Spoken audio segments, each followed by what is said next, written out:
반갑습니다. 금요일입니다. 말씀으로 삽시다.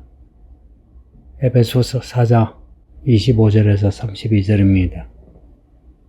어제 읽은 말씀에 연결되는데요. 어제 읽은 그 24절 보면 하나님을 따라 새 사람을 입으라 합니다. 의와 진리의 거룩함으로 새 사람을 입으라. 오늘 말씀은 그에 대한 내용입니다. 그런즉 거짓을 버리라고 합니다. 거짓을 버리라. 그 거짓의 반대는 참됨이죠. 참된 말을 하라. 누구와? 그 이웃과 더불어. 그 이웃이 누구냐? 서로 지체가 된 교회의 성도들입니다. 물론 우리가 사는 지역의 이웃도 포함되고 우리가 우연히 마주치는 사람도 이웃이라 할 수 있죠. 그런데 이 에베소서에서 말씀하는 이 생활에 대한 부분은 교회 안의 성도들에 대한 부분이 첫째입니다. 거짓을 버려라. 이 거짓을 버려라 하는 이 말은 24절에 새 사람을 입어라. 그 입어라 하는 그 동사와 반대되는 말입니다. 입어라. 그 반대말은 벗어라죠. 버리고란 말은 옷을 벗는다 할 때도 쓰이는 동사입니다. 그러니까 새 사람을 입고 의와 진리 거룩함으로 입고 반대로 거짓을 버려라. 그리고 참된 것을 말하라. 이렇게 새 사람을 입으라 하고 말하는 부분에서 제일 먼저 강조하는 거 의미가 있겠죠. 우리가 믿음을 가지게 되면 말하는 게 달라지죠. 그런 겁니다. 우리가 정말 새 사람이라면 우리의 말은 옛 사람일 때와 달라질 수밖에 없죠. 만일 그런 변화가 없으면 우리는 아직 새 사람이 되지 않은 겁니다. 여러분은 자신을 어떻게 생각하는지요? 거짓을 버리고 참된 것을 말하라. 누구에게? 이웃에게. 그 이웃이 누구냐? 우리의 지체가 되는 사람들입니다. 그러니까 왜냐하면 우리가 서로 지체가 되기 때문이다 하는 의미이기도 하고요. 그리고 26절에 보면 분을 내어도 죄를 짓지 말라. 해가 지도록 분을 품지 말라 합니다. 예전에 제가 어떤 목사님에게 들은 설교가 있는데 분을 내어도 죄를 짓지 말라 이 말씀을 이렇게 말씀하더라고요. 분을 내지 말라는 게 아니고 분을 내어도 괜찮은데 죄를 지을 만큼 분을 내지 말라 이렇게 말씀하는데 그런 해석은 전혀 본문하고 맞지 않고요. 화를 내는 거 있잖아요. 분을 내는 거. 이거는 작은 분이든 큰 분이든 큰 화든 작은 화든 화를 내지 않는 게 옳은 겁니다. 이걸 이제 이렇게 해석하는 것 같아요. 그분은 술 마셔도 된다. 대신에 취하지 않을 만큼만 마셔도 된다.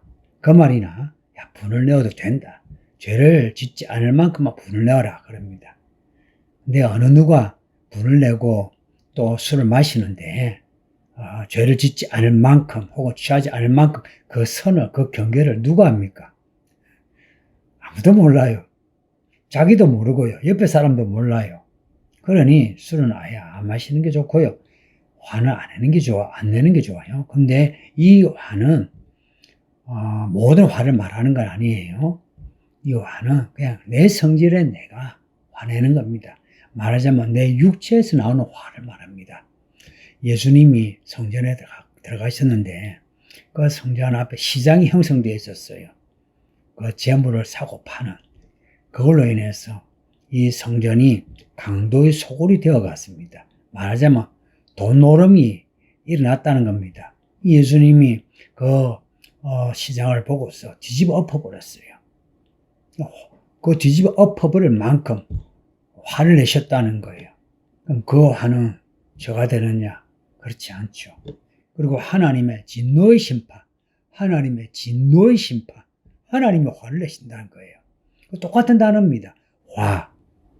그리고 하나님이 세상에 대해 심판하실 때 화가 있으리라. 그 화는 또 다르네요. 그 화는 재앙을 말하고요. 그러니까 성도님이 이 단어가 같으면 내용도 같은 줄 아는데 그건 달라요. 분을 넣어도 죄를 짓지 말라. 해가 지도록 분을 품지 말라. 내가 내 성질을 못 이겼어. 분을 내었다 해도 있잖아요.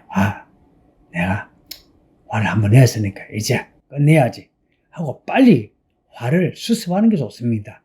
해가 지도록 분을 품지 말라 하는 것은 그 죄가 더 커지지 않도록 하라는 것입니다. 또 27절과 연결돼요. 그렇게 화를 품고 있으면 저녁이 되면 어떻습니까? 더 화가 나요. 그리고 잠을 못 자요. 잠을 못 자는 만큼 또 화가 이게요 30배, 60배, 100배가 되어 있어요.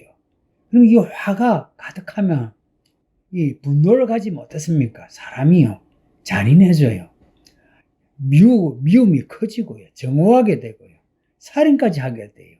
그래서 마귀에게 틈을 주지 말라는 겁니다. 마귀에게 틈을 주지 말라. 기회를 주지 말라 하는 거예요. 그리고 이 틈이라고 하는 요 헬라 단어는요. 우리가 말하는 기회라기보다는 장소를 말합니다. 그런 게 있잖아요. 장사할 수 있는 장소를 대여합니다. 아니면 우리 집에 누구를 이렇게 하숙하도록 방을 내줍니다 할 때 그 장소를 말해요. 그 마귀에게 장소를 내어주지 말라는 겁니다. 기회를 주지 말라는 의미도 되고요.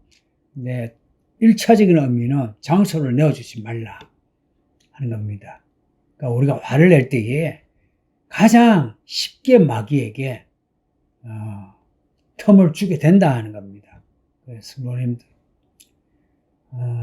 하나님이 원하시는 거룩한 분노, 선지자들의 그런 분노 있죠.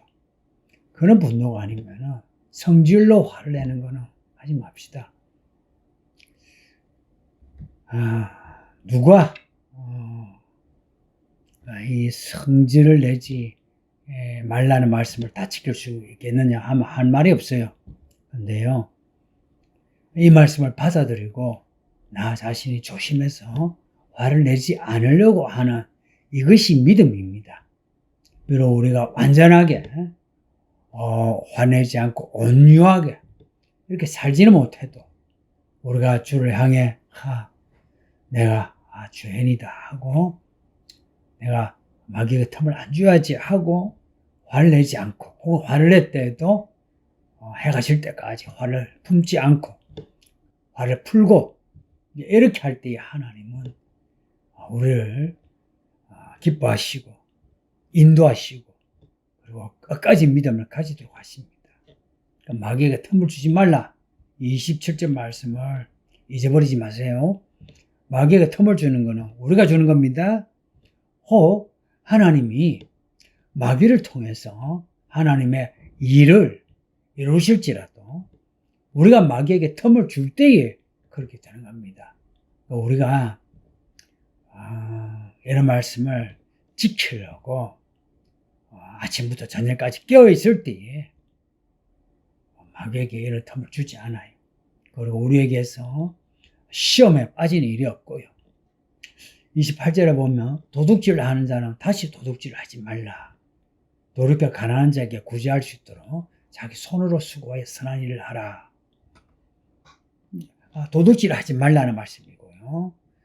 수고하여 선한 일을 하라 하는 겁니다. 이거는 도둑질 혹은 강도 이런 죄의 본질을 딱 꿰뚫고 말씀하는 거예요. 왜 도둑질 합니까? 왜 강도질 합니까? 일하지 않고 돈을 가지려고. 그렇게 하지 말라는 겁니다. 수고하여 선한 일을 하라는 겁니다. 수고하여 일을 하라는 거예요. 일을 해서 돈을 벌죠. 돈으로 너 먹고 잘 먹고 살아라. 이게 아니고 우리가 그렇게 일을 해서 번 돈으로 선한 일을 하라. 무슨 선한 일? 가난한 자를 구제하는 일을 하라 이야기입니다. 이 선한 일은 그냥 뭐 10,000원, 뭐 20,000원, 뭐 흔히 말하면 자기에게 껌값인 이런 돈을 내가 구제금으로, 구제헌금으로 이렇게 돕는 걸 구제한다 이게 아니고요. 이것은 내가 수고하여 번 돈으로 내가 써야 할 때 안 쓰고 가난한 자를 돕는 걸 말합니다. 수고합니다. 말은 쉽지 않아요. 이거요, 늙기 전에, 혹은 우리가 돈을 벌 수 없는 시간이 오기 전에, 젊었을 때에 선한 일을 하는 훈련을 해야 돼요. 특히, 40대, 50대 있는 분은 잘 들으세요. 이 일을 지금 당신의 나이에 하지 않으면 당신 나중에 아무 일도 못해요. 껌값인 그런 돈으로 생색을 내고 그런 돈으로 하나님이 일을 했다라고 자랑하고 그렇게 천박하게 돼요. 그러니 나중에 돈을 벌 수 없는 그때가 되기 전에 지금 그 향유부인 그 마리아처럼 여러분의 돈으로 한번 선한 일을 해보세요. 교회 안에도 있고요. 교회 밖에도 있고요. 그리고 또다시 그 29절에는 말을 이야기합니다. 이 말에 대해서는 성경 모든 곳에서 우리에게 명령하고 권면하고 지적하고 책망하고 그리고 심판을 예고합니다. 물어 들어온 말은 내 입 밖에도 내지 말라. 이 말 잘 보세요. 들어온 말은 입 밖에도 내지 말라 하는 이 말씀하고 앞에 분을 내어도 죄를 짓지 말라 할 때에 분은 아예 내지 말라 이렇게 해석하는 게 맞죠. 들어온 말에 입 밖에도 내지 말라 하는 것이나 분은 아예 내지 말라 하는 말씀이나 같은 맥락이 있죠. 성경은 해석할 때에 이렇게 그 맥락에 맞춰서 해석하는 겁니다. 분을 내어도 죄를 짓지 말라, 뭐 술 먹고 취하지 말라 하니까 뭐 취하지 않을 만큼만 먹어도 된다 하는 이런 구렁이 뭐 담 넘어가듯이 그렇게 빠져나가는 그렇게 해석하면 안 됩니다. 이 말 하는데 들어온 말을 하지 않는 게 좋습니다. 회사 동료들과도요, 특히 친구들과 만났을 때도 천박한 말을 하지 않는 게 좋습니다. 이 천박한 말이라는 것은요, 그 내용이 천박한 말인 겁니다.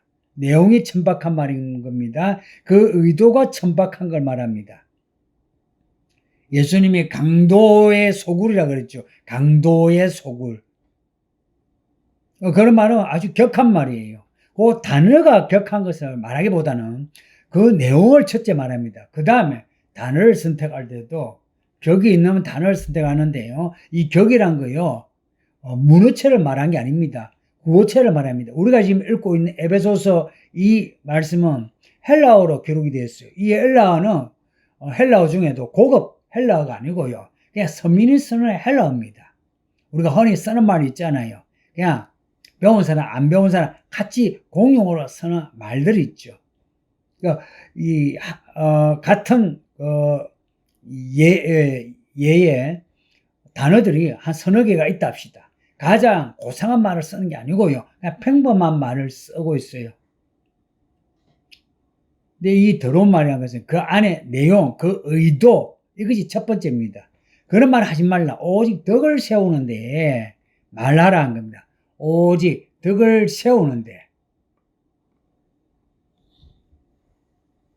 덕을 세우다 한 것은 서로의 필요를 충족해 주는 겁니다. 필요를 채워주는 겁니다. 지금 대화하고 있는 상대방의 필요를 채워주는 겁니다. 상대방을 배려하고 위하여 말을 하는 걸 말합니다. 바울의 글에 이 덕에 대한 말씀이 많아요. 그냥 상대방의 뭐 친절하게 해주라, 뭐 좋은 말 해라, 이게 아니고요, 상대방의 덕을 채워주는, 덕을 세우는,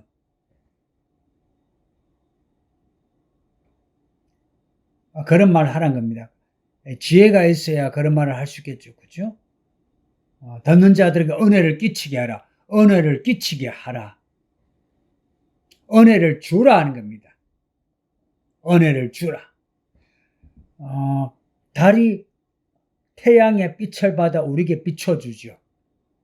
은혜는 전적으로 하나님의 은혜입니다. 그 하나님의 은혜를 우리가 받아 사람들에게 비춰주는 겁니다. 하나님이 우리에게 주신 의와 진리, 거룩함, 그것을 우리가 사람들에게 의로운 말, 진리의 말, 거룩한 말로 비춰주는 겁니다. 이게 은혜를 끼치게 하라는 그 내용입니다. 이제 30절에는 이제 또다시 하지 말라라는 말씀이 나옵니다. 지금 하라, 하지 말라, 하지 말라, 하라 이 말씀이 계속 교차 반복이 되고 있습니다. 하나님의 성령을 근심하게 하지 말라. 하나님의 영을 근심하게 하지 말라. 하나님의 거룩한 영을 근심하게 하지 말라. 하나님이 근심하시는 하나님이란 거 아십니까? 또한 하나님이 기뻐하시는 하나님이란 거 아십니까? 어떤 사람을 기뻐하고 어떤 사람을 근심하시는지 성경은 명확하게 말씀하고 있어요. 성령을 근심케 하지 말라. 앞에 더러운 말 하는 거, 도둑질 하는 거, 분을 내는 거, 거짓말 하는 거, 그러면 성령을 근심케 합니다. 이것은 믿는 사람이 하면 안 되는 거예요. 왜냐? 그 성령이 구원의 날까지, 예수님 오시는 그날까지, 혹은 우리가 예수님을 만나는 그날까지 인치셨다는 겁니다. 우리를 인치셨다. 성령이 인치셨다는 것, 성령이 우리에게 임하셨다는 겁니다. 성도님들, 불에 달군 쇠를 우리 몸에 대면 예전에 낙인을 찍는다 그러죠. 그러면은 문신이 새겨지듯이 이렇게 흉터가 생겨요. 성령은 불이십니다. 성령이 우리에게 임할 때에 인치심이 있습니다. 그 성령이 우리를 구원하시는 영인데 그 성령을 근심시킨다. 그러면 안 되죠. 그 성령을, 우리를 구원하신 그 영을 우리가 기뻐하시게 한다면 그 성령은 더 불꽃이 되어서 우리 인생을 불태우겠죠. 그래서 하나님의 이 말씀이 다 이루어지는 복 있는 사람이 되지 않겠습니까? 구원의 날까지. 31절에는 또 버리란 말씀을 또 반복합니다. 너희는 모든 악독과 노함과 분냄과 떠드는 것과 비방하는 것을 모든 악의와 함께 버리고, 마음의 악함과 말의 악함이에요. 그리고 말이든 마음이든 모든 것이 그 안에 악이 있다면 그 악은 크든 작든 그 악을 다 버리라는 겁니다. 여기 예시로 말씀하는 악독, 이 악독은 독설을 말합니다. 독설. 아주 쓴 말들이 있죠. 그리고 노함은 격렬하게 화내는 거, 혹은 격정을 말합니다. 격정. 분냄은 앞에서 말한 그 분노, 화, 떠드는 거, 비방하는 거. 여기서 특이한 게 떠드는 거, 비방하는 거. 이 비방은 요한계시록에서 그 짐승에게 있는 하나님을 비방하는 말들, 이름들, 그겁니다. 똑같은 단어예요. 비방하는 거, 그리고 떠드는 거. 이 떠든다는 거, 이 어떤 모습인지 아시겠죠? 막 겸손하지 아니하고 온유하지 아니하고 자기 소리를 막 질러서 자기를 나타내는 거 있죠. 이것을 모든 악의와 함께 버리라 하는 겁니다. 그리고 32절에 서로 친절하게 하며, 그러지 말고 친절하게 하고 불쌍히 여기고 용서하라. 지금 이 말씀이 하라 하지 말라 말씀이 서로 연결되면서 서로가 관련되는, 하라는 말씀과 하지 마라 말씀이 서로가 관련이 되는 180도에서 서로 딱 마주보고 있는 말씀으로, 예를 들어서 거짓을 버리고 참된 말을 하라. 이렇게 도둑질하지 말라. 구제하고 선한 일을 하라. 이렇게 하지 말라 하라는 말씀이 이렇게 대비가 되는 내용입니다. 성도님, 우리는 하지 말라는 거는 하지 않아야 되는데 어떻게 하면 하지 않느냐? 우리가 하라는 것을 하면 됩니다. 하라고 하는 말씀을 하게 되면 하지 말라는 말씀을 하지 않게 돼요. 그래서 이 포커스를요, 먼저 하나님이 하라고 하는 말씀에 먼저 두세요. 그래서 하나님이 하라고 하는 것을 해보세요. 그러면 하지 말라 하는 것을 하지 않게 돼요. 서로 친절하고 불쌍히 여겨라. 우리 교회 안에 성도들에게 친절하세요. 누가 인사하지 않는다고 불쾌하지 말고요. 그냥 먼저 인사하시면 되고요. 누군가 말을 높이지 않는다 해서 화내지 마시고 먼저 말을 존대하세요. 그리고 누구 인색하다 해서 서로 소원해지지 마시고 그냥 돈 몇 푼 안 되면 돈 그냥 쓰세요. 그리고 누군가 나에게 잘못한 거 그 마음에 두지 마시고 예수님이 우리를 용서하신 것처럼 용서하세요. 그렇게 해서 하나님이 그리스도 안에서 우리를 용서하신 것처럼 우리도 용서할 때에 마지막 날에 하나님의 용서가 우리에게 있을 겁니다. 오늘 이 말씀이 믿음의 윤리에 관한, 믿음에서도 윤리적인 그런 부분입니다. 이런 부분을 우리가 잘 지킵시다. 믿음은 믿습니다. 말로만 해서 끝나는 게 아니고요. 이렇게 믿음의 액션을, 행동을 할 때에 믿음의 열매가 있습니다. 그런 열매 있는 성도가 되시길 바랍니다. 기도합니다. 아버지 하나님 감사합니다. 오늘도 이 말씀을 읽게 하고 듣게 하시니 평생 말씀을 가까이 하게 해주시고 이 말씀대로 하라는 것은 하게 하시고 하지 말라는 것은 하지 않게 하소서. 우리의 얕은 생각으로 말씀으로 장난하지 않게 하시고 궤변을 늘어놓지 않게 하시며 그냥 말씀 그대로 받아들이게 하옵소서. 예수님 이름으로 기도합니다. 아멘. 성도님들 오늘도 평안하시고 믿음으로 사세요.